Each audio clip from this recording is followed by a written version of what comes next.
platform on MRC. Glad you could join me, even though it's been 3 months since the last video. But hey, I've been quite busy lately, quite a few things on the plate.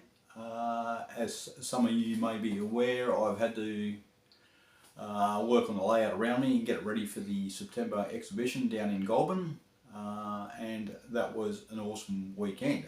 What I'll do, I'll leave a link below and you can click on that and that'll take you to Will James's video about the first Goulburn Model Expo, which was, like I said before, a fantastic weekend.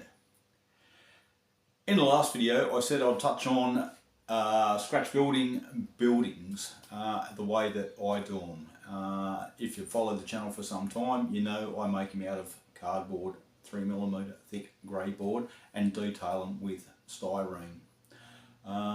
As you can see, I've got this one here beside me, which I started on a while ago, and I was going to show you this one or use this one as a feature, but just due to the size and the complexity of this one, I just thought it was a little bit too hard to try and put down to a 10-15 minute video, so we're going to do something different. Besides this one, I've actually built a few more buildings. That one there, Tregello, and across from Tregello, if you go back 15 years ago, you had Grollich International, so that's what this will become. Over the back behind me in the corner, I've also done Bayrag, which is across the road from Tregello, and another building that I'll use as Dixie plywood, which is okay. It's not too far from where Tregello, Bayrag, Grollich International is, but it'll serve another industry in the back corner behind me over here. So with these buildings, I will go to a point where I'll do the styrene work on it. Or actually, we'll start from scratch. We'll go back to what space you got on your layout, what are you going to use as a prototype, how to envisage or scale it down, or what we call selective compression to suit the area that you've got on the layout, or that I've got on my layout, and that's where we'll start. Then we'll go on to detailing and what have you. Now, if you've been following along in any of the Facebook groups that I'm in, HO Scale Short Models, Platform 1 MRC, Micro and Small Model Railroad, Layouts, Second Section podcast, you'd know that I've been working on the interior of another building over the last week or so. So I've got that here and the area I've been working on. Now, this building, okay, doesn't look much from the front because that's where the rail siding is, and that's not what you're going to see. What you will be seeing from the front of the layout is the interior. As you can see, I've constructed roller doors on each end, fire hose reels, all the associated electrical and plumbing in there as well. So that's something you don't normally see in a building, but what you will see on the outside will be such things as the roller door, all this extra details on the outside, which we will put on the building that I'm going to use for the purpose of this video.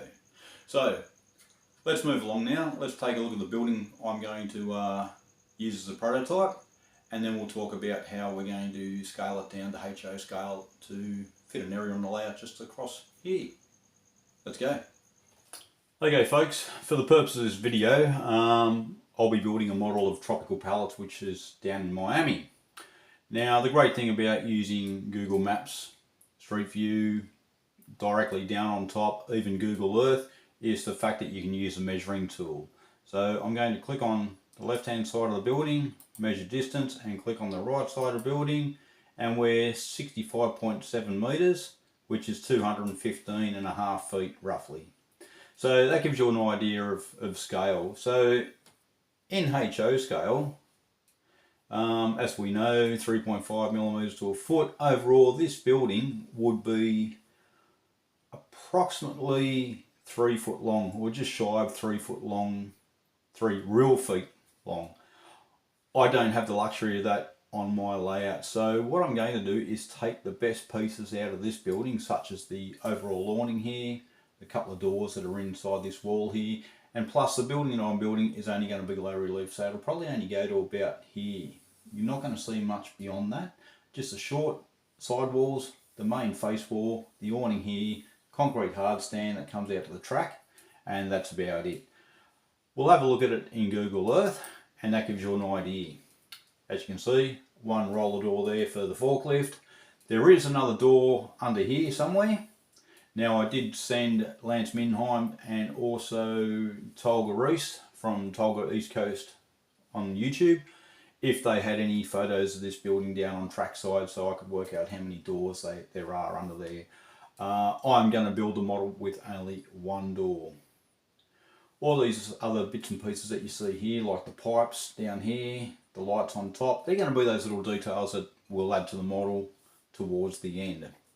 So let's go back out to the layout. Let's have a look at the area I've got. Let's have a look at the cardboard mock-up that I'm going to make, or I should say I've made, and it'll give you an idea how things are going to progress. So this is a section of layout that I'm thinking about putting in the building. Not thinking about, I will be putting in the building, I should say, and it will sit approximately here. I've already made up a cardboard mock-up of the building, and I'll just place it up on the layout roughly where it's going to sit, and there it is there. Whoop, and there we have it.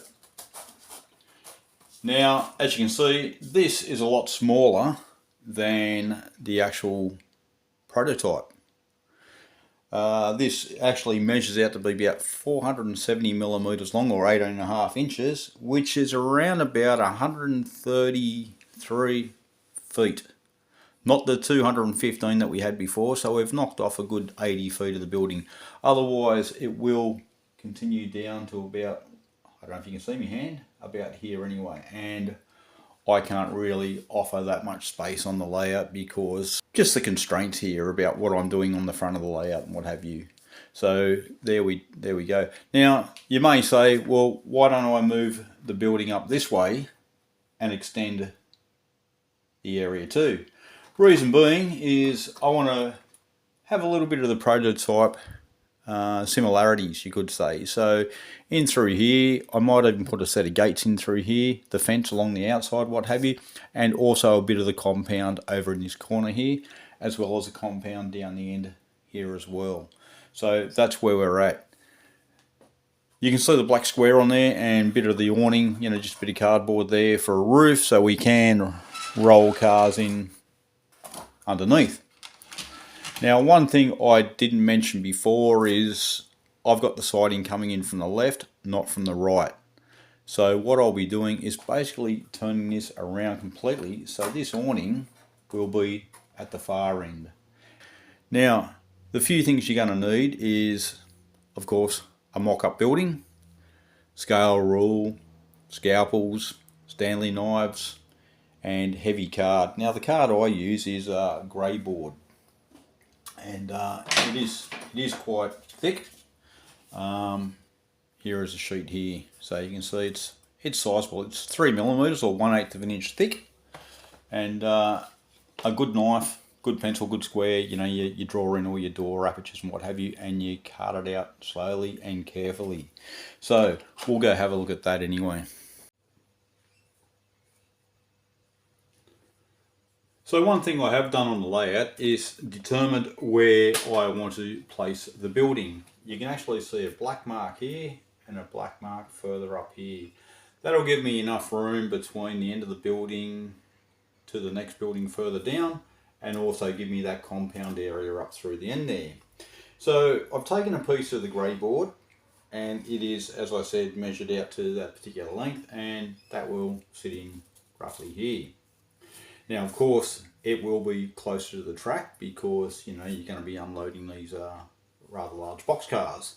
Now, one thing I suggest to do is to take your longest car. In my case, I've got the 60-foot high cubes, and you want to roughly work out from the end of the building, which is roughly where it's going to be, the center point for your door, which is about here. Make a mark on your card, and that's a starting point. That way, every time you bring a particular car up, either if it's a 60-footer or it could be something shorter like a 50-footer box car, you're still going to have that room to line up your car to the door. That's the first step. Now, when you look at the prototype photo that we had before, here's a shot of it.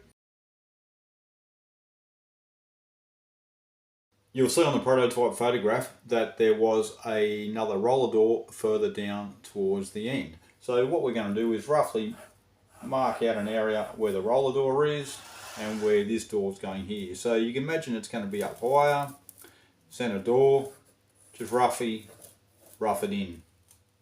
So you've got an idea now where things are going to go. Now I'm going to go through and add like a personnel door next to this roller door at this end, and a few other little things. I don't know if you can see these lines. I'll just bring that a little bit closer, and that'll give you an idea. You can see I've roughly roughed it in there. We've got the centre line here, roughly where the door's going to be, and at the other end, roughly where another roller door is, and maybe a personnel door or something in through there. So next step is we'll go draw that up, and then we will cut it. Okay, so we've got the cardboard here, and you can see a light sketchings in here where I've formed up the doors from the mock-up on the layout.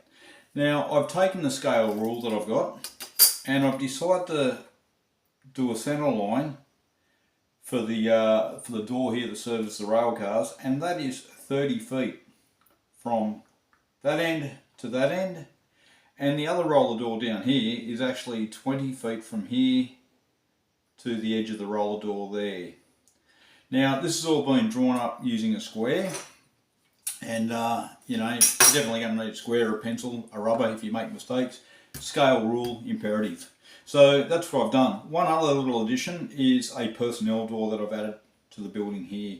Now it's not necessarily on the prototype, but it just adds to the overall look of the building anyway. So a little bit of poetic license or modeller's license going on there. So that's where we're at. Now these doors, if we measure these out, they are 10 feet wide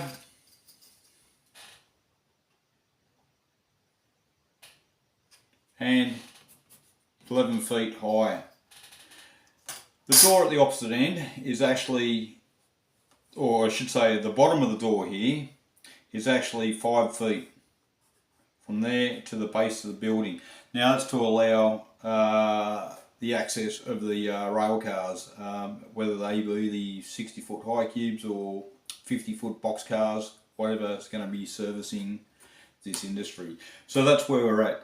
Next thing we're going to do is we'll be cutting out all the apertures. Okay, we're back. As you can see, I've marked out, cut out the doorways. Now, using grey board, what I advise you to do and what I've done here, you'll notice that inside the cuts here, it's actually darker. All around these apertures here, and even the top and the sides of the cardboard is a different colour. The trick now is once you've cut it out with a good heavy duty Stanley knife, and make sure it's a good sharp blade. Another tip, don't try and attempt to cut through it in one go. You'll end up slipping, ruining the model, and you'll think, cardboard, this is useless to work with. Multiple cuts is the key. Now to get through this cardboard here, I might have struck that 6, 7, 8 times slowly to get it through, get it cut down. Now, going back to the darker colour here, all the edges have been dribbled on with super glue, CA. Now, the reason I do that is it'll stop all these edges fraying. And if you've got little dags like I have down in this corner here, you can now file that down with a sanding stick. Now, sanding sticks can be made out of anything. I just don't mean the emery cloth ones. Take a piece of lumber, piece of timber, super glue some good sandpaper on there. Now, you don't need really coarse stuff, something mid-range, 240, thereabouts, 320. That's enough to actually get in here, and because it's timber and you've got a square edge on it, wrap the sandpaper, glue it on nice and square and tight, and you'll be able to sand the base of this so you get that nice and smooth there, sand the corners, and you run around the whole aperture. Okay, for the smaller door at the other end, you just use a smaller stick and sandpaper. That's all you got to do. It will sand down, file the roughness down quite nicely. as well as keeping the edges to all the apertures nice and sharp. Now, earlier I mentioned about sanding sticks, and this is what I have here. So basically it's a 30mm block. As you can see, it's a fine wet and dry there, and sandpaper on that side there. A smaller stick for sanding the doorways as such here is this, I guess it's a 3/8 by 1/8 timber or lumber with sandpaper around only 3 sides. Now the reason I've done 3 sides is so when I do get into areas like this, I can either sand off one edge and not affect the top, or rotate it and sand the top and move across at the same time while I'm sanding without taking any material off. If I do it that way, I can only sand the sides. As you can see, it won't quite fit that way. That's why we've got the narrow edge, because I can actually sand through as such. Now, that's great for the small areas. For the large areas, different size blocks. Again, I can run through, using the edge on top. And then if I want to do the bottom, I can rotate it around. So I've got this edge against the other wall that's just been sanded. And you can see the fine dust there that's coming off, and that'll give you some nice crisp edge. Now sometimes what the super glue does, it will bead the cardboard up on the edge here. So what you do there is take your block again, run over it, but try and run over the whole lot. Don't stop short, because you may kick up the edges along here and here. So that'll take that down, and that's where we go. Now, when I cut this out, I also cut out a back wall the same size. Now, putting walls on these structures is important, front and back, and then I'll eventually cut the side walls. Now, the reason I do that is not to make it harder for you to get in there and put lighting or whatever you want in there. It's to stop any critters from getting in there. Here in Australia, we got cockroaches, we got spiders, we got all those creepy crawlies that, a lot of people don't like. So I tend to block these things in solidly so that nothing can actually hide or think, hey, this is a great place to live. Now, what I mentioned about super glue is I just buy cheap super glue. It's a 8-pack that I pick up for about $3 at one of the bigger office sort of chains. Here in Australia it's called Office Works, and you can pick up all those bits and where you pick up such things as your printer paper, your coloured pencils, your acrylic paints, paintbrushes, all that kind of things. And I tell you what, this isn't opening. So what I'm going to do, I'm just going to stand up, grab me scalpel, and I'll show you how I bleed the super glue in around this edge.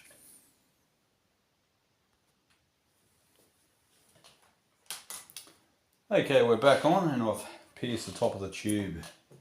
Now all I'm going to do is just run a thin bead through here, and use the nozzle to move the super glue around too. Doesn't matter if it runs offside, you can just wipe that, get it a little bit thin. If you're worried about super glue sticking to your fingers, well, yes it will. One way I've found to get super glue off your fingers is if you've got any of those latex gloves lying around, either use them or throw them on after you've done the super glue, and the natural moisture in your hands from wearing the gloves will sweat the super glue off your skin. So there's a little tip for you. I worked that one out while I had super glue on my fingers, and went to work the next morning, and wearing the latex gloves, all of a sudden, not even half hour later, 15 minutes later, the super glue was gone. It was not on my fingers, so it, being a chemical bond, or I should say mechanical bond, it will just take off. Now you may think that's a bit thick. We'll just run the nozzle over it, but it'll soak into that cardboard. It'll go down probably a good mil in there, which will really stiffen the card up. So we'll also do the edges on the ends. Hopefully you guys can see that. I'm not too high, not too low. Maybe I'll bring it down a little bit.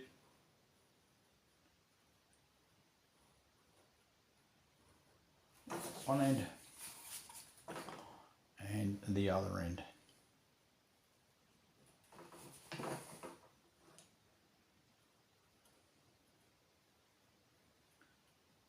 Now, the good thing about cardboard is it is cheap compared to styrene.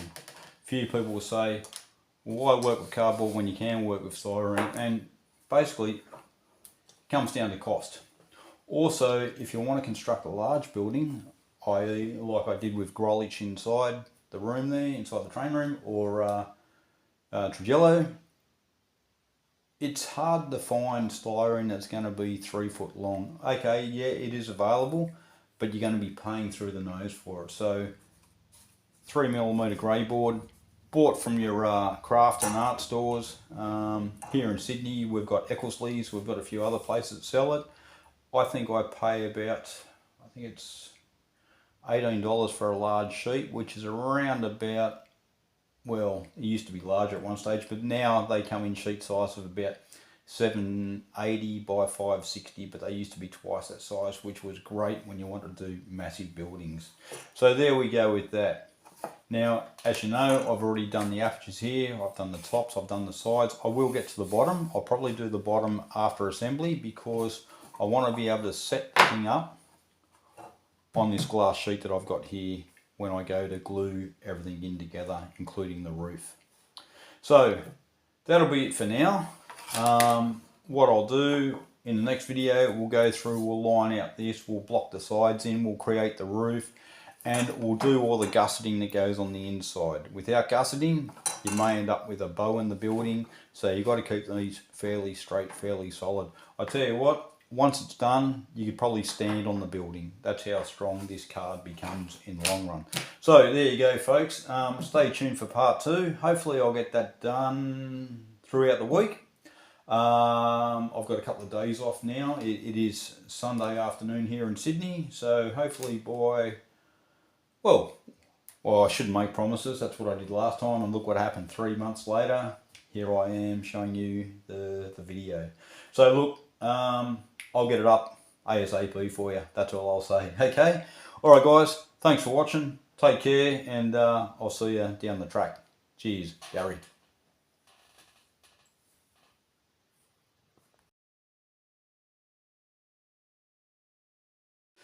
Hey guys, just before I go, I just want to talk to you about tools and what you need when you're producing cardboard buildings as such as this.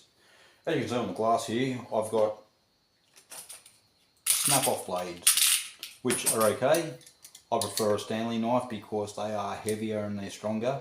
And one thing I do to keep the blade sharp is just run the sanding stick over the blade every now and then. And you'll keep a nice sharp point on that. That'll prolong the length of the blade, but hey, if you're not going to do that, always replace your blades. Of course, smaller scalpels, files, of course a good variety of sanding sticks with different grade papers on it. That's for doing your corners, roughing, or taking the roughness out of the card. So we'll just move them aside. Of course, a square, your super glues, etc. Scale rule. I wouldn't model without a scale rule. It's imperative to have one. Also another heavier rule, heavier steel rule. That is better than cutting the Stanley knife on this rather than the scale rule. For the longer cuts, I have a 40-inch rule here. Whoops, or 1 metre, and that is great for doing the long cuts. Now, as you can see, I've got the small cutting mat here. I do have a large cutting mat which is bigger than the piece of tempered glass I have here on the table. But for doing long cuts, I have a length of MDF board. Now it's only 3mm thick, and I do all the cutting like that for the longer cuts on the floor and use the MDF as a cutting mat, you could say. So that is ideal to have a piece of that lying around. Now you probably wonder what the Lego's for. Lego is great for when you're cornering up buildings, because the thing about Lego, you can make any size corners. You can make them longer, shorter, whatever you want, and you'll always end up with a nice neat square that when you're putting your side and your front face wall on to glue things together. So Lego, yep, sure you can use those 1, 2, 3 blocks and a few other bits and pieces, but I tell you what, some old cheap Lego, pick it up at the second-hand stores, wherever. It is ideal for making squares. So they're your basic tools for this sort of construction. Now when we go further down the road to the styrene construction or styrene details, yep, we will use CA to stick the styrene to the card, but anything else, MEK.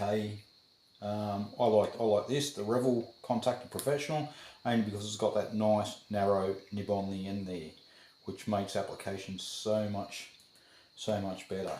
So there you go, guys. I just thought I'd chuck that in for you, just in case you query, how do I do this? What do I need? And also the size of the sheets that I purchased. Now I don't know if you can see that, but yeah, 560 by 780 thereabouts. So there you go.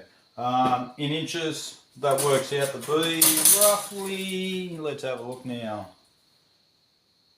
30 inches by 20 inches. There you go, guys. All right, take care. Speak to you soon. Cheers. Gary. Bye-bye.